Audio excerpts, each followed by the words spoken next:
गौरव भाटिया। ये दूसरी व्यक्तिगत टिप्पणी की गई है। नहीं मेरे भाई, आपने पहला दूसरी की, व्यक्तिगत टिप्पणी आपने पहला मैं की, एक सेकंड भी आपने पहला की। नहीं नहीं कोई बात मैं कभी नहीं करता मैं हूं। एक सेकंड इस गौरव पे भाटिया को नष्ट दीजिए। नहीं करूंगा।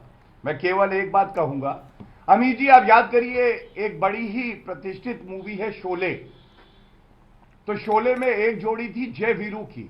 जी कांग्रेस पार्टी बता रही थी कि कमलनाथ की और दिग्विजय सिंह की जो जोड़ी है ये जय वीरू की जोड़ी है, जबकि कमलनाथ बता रहे थे कि दिग्विजय सिंह के जाके कपड़े फाड़ो, दिग्विजय सिंह कहते थे कमलनाथ के कपड़े फाड़ो।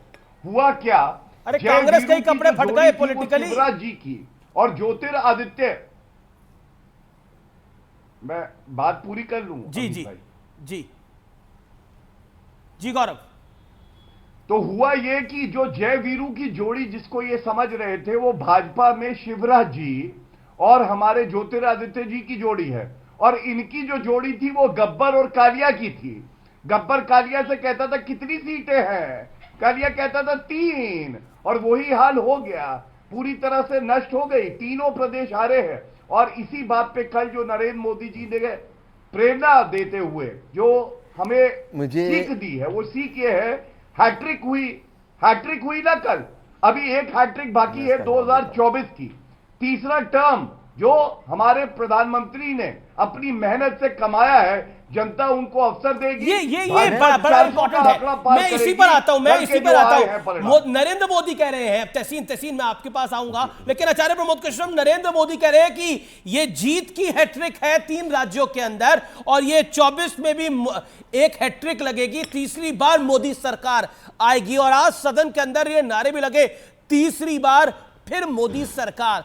क्या आपको लगता है? और कांग्रेस दूसरी तरफ नॉर्थ वर्सेस साउथ खेल रही है। कांग्रेस के कुछ वामपंथी नेता, माफ करिए ये मैं शब्द इस्तेमाल कर रहा हूं, लेकिन कांग्रेस के कुछ लेफ्ट नेता कांग्रेस को निपटाना चाहते हैं। कांग्रेस का वामपंथी करण जो हुआ है वो कांग्रेस के लिए घातक हो रहा है। कांग्रेस अब नॉर्थ वर्सेस साउथ के सहारे है। नॉर्थ वर्सेस साउथ, उत्तर भारत और दक्षिण भारत आपस में लड़ेगा क्या? देखिए अमीश जी, कश्मीर से कन्याकुमारी तक, अटक से कटक तक भारत एक है जी। भारत को धर्म के नाम पे बांटना भी गलत है, भारत को जातियों के नाम पे बांटना भी गलत है, भारत को क्षेत्र और भाषा के नाम पर भी बांटना गलत है। भारत की एकता और अखंडता, उसके लिए कांग्रेस के कई वरिष्ठ नेताओं के बलिदान हुए हैं। इंदिरा गांधी जी की शहादत हुई, राजीव गांधी के टुकड़े हुए, और न जाने कितने लोगों की शहादत और बलिदान हुए हैं। तो कांग्रेस पार्टी के किसी नेता को भारत को इस तरह बांट करके देखना मुझे नहीं लगता ये उचित है।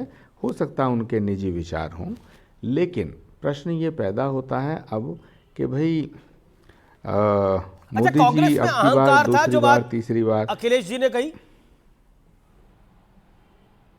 देखिए अखिलेश यादव जी बहुत ही बड़े नेता हैं, बड़े सम्मानित नेता हैं, लेकिन उन्हीं के बयान पर एक सवाल खड़ा होता है, और मैं बड़े सम्मान के साथ भदौरिया जी से ये सवाल पूछ रहा हूँ। आपका फ़र्ज बनता है, आपका दायित्व है कि मेरे सवाल का उत्तर उनसे दिलवाइएगा। मेरा सवाल ये है कि आज अखिलेश यादव जी ने कहा कांग्रेस पार्टी चालू पार्टी है, और कांग्रेस पार्टी धोखेबाज पार्टी है, और कांग्रेस पार्टी और बीजेपी मिली हुई हैं। तो क्या कल को कांग्रेस पार्टी के साथ आप खड़े होंगे?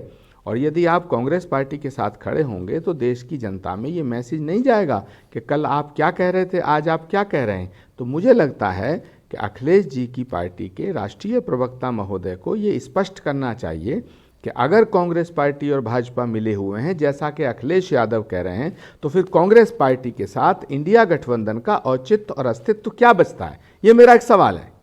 जवाब मैं बताऊं, अनुराग जवाब दे दूं। देखिए अगर आप मध्य प्रदेश के अंदर में या देश के अंदर में भारतीय जनता पार्टी को हराना चाहते थे तभी ये गठबंधन बना था। लेकिन जब हराना तो आप चाहते हैं, आप कह रहे हैं, लेकिन जब सीटों की बात मध्य प्रदेश में हुई तो आप उस पर तालमेल नहीं बैठा रहे। इसके मतलब आप किसको जिताना चाहते हैं? आप बताइए ना। कमलनाथ जी किसको? हमने तो नहीं कहा कमलनाथ अवलनाथ, ये हम नहीं कह सकते, हमारी संस्कृति संस्कार नहीं है।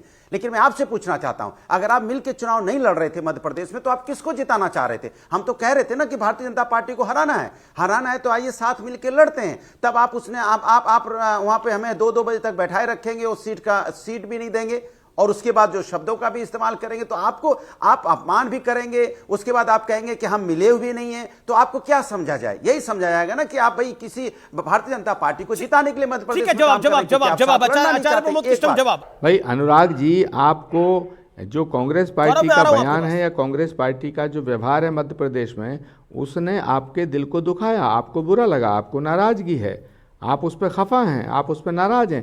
लेकिन क्या आप कांग्रेस पार्टी को और बीजेपी को मिला हुआ कहेंगे? नंबर एक। और नंबर दो, अगर आपको लगता है कांग्रेस पार्टी और भाजपा मिली हुई है तो आपको ये कहना चाहिए कि हम कांग्रेस के साथ कभी समझौता नहीं करेंगे, हम उत्तर प्रदेश की 80 की 80 लोकसभा सीट लड़ेंगे, कहिएगा ना आप। अगर आप ये सोचते हैं कि कांग्रेस आपके रहमो करम पे है तो आप इस गलतफहमी को निकाल दीजिएगा। दूसरा इंपॉर्टेंट पॉइंट ये है कि हमारे प्रदेश कांग्रेस के अध्यक्ष को आपके लोगों ने कितना भद्दा भद्दा टिप्पणी की, उसको चिरकुट कहा, गली मोहल्ले का टच पूंजिया कहा, टुच्चा कहा, लुच्चा कहा। कोई सी ऐसी गाली छोड़ी है जो उत्तर प्रदेश कांग्रेस के अध्यक्ष को आपने, आपकी पार्टी के नेताओं ने नहीं दी? तो क्या ये बातें हमें बुरी नहीं लग रही होंगी?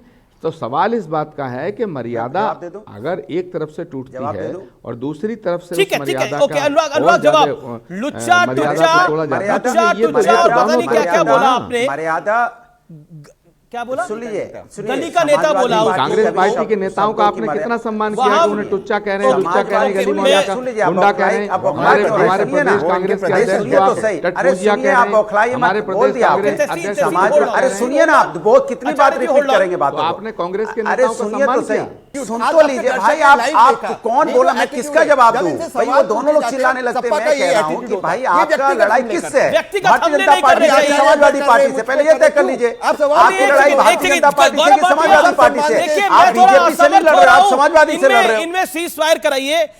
नरेंद्र मोदी जी कह रहे हैं कि जीत की हैट्रिक लगेगी, तीसरी बार फिर बीजेपी की सरकार आएगी।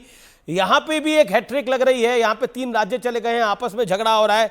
क्या करवा दिया है? आपकी इस जीत ने बड़ा बवाल मचा दिया है और अब आप 24 को भी कह रहे हैं कि 24 में फिर मोदी जी आ रहे हैं। मैं तो पूरी चर्चा को देख रहा था अमीश जी, ये लोग यहां पे लड़ रहे हैं, ये लोग एक साथ आएंगे कैसे? आचार्य जी को कहिए, सज्जन व्यक्ति हैं, थोड़ा पीछे हट जाएं और बच के रहें, इनके कपड़े अपने ना फाड़ दे सपा वाले। और इसी तरह से वहां तहसीन मेरे भाई भी हैं। मतलब आप सोचिए, ये लोग देश चलाएंगे, देश की सेना का कंट्रोल इनके पास होगा, न्यूक्लियर बॉम्ब का कंट्रोल इनके पास होगा। जिनका खुद का दिमाग अपने कंट्रोल में नहीं है, शब्द कंट्रोल में नहीं है, ये देश को कैसे चला पाएंगे? और मैं सपा के प्रवक्ता की बात का जवाब दे देता हूं। देखिए, आप समय जितना चाहे दीजिए, आप अपनी दरिया दिली के लिए जाने जाते हैं अमीर जी, लेकिन मैं बताता हूं चुनाव के परिणाम में इनका क्या हश्र हुआ। मध्य प्रदेश में 0.46% आया टूटी फूटी पंचर साइकिल का, नोटा का आया 0.98, मतलब नोटा के आधे। वही बात है, मैंने कितनी बार बोला है कि भाई अनुराग आपके बीच में गौरव नहीं बोले, आप तहसीन के बीच में भी बोले। नहीं,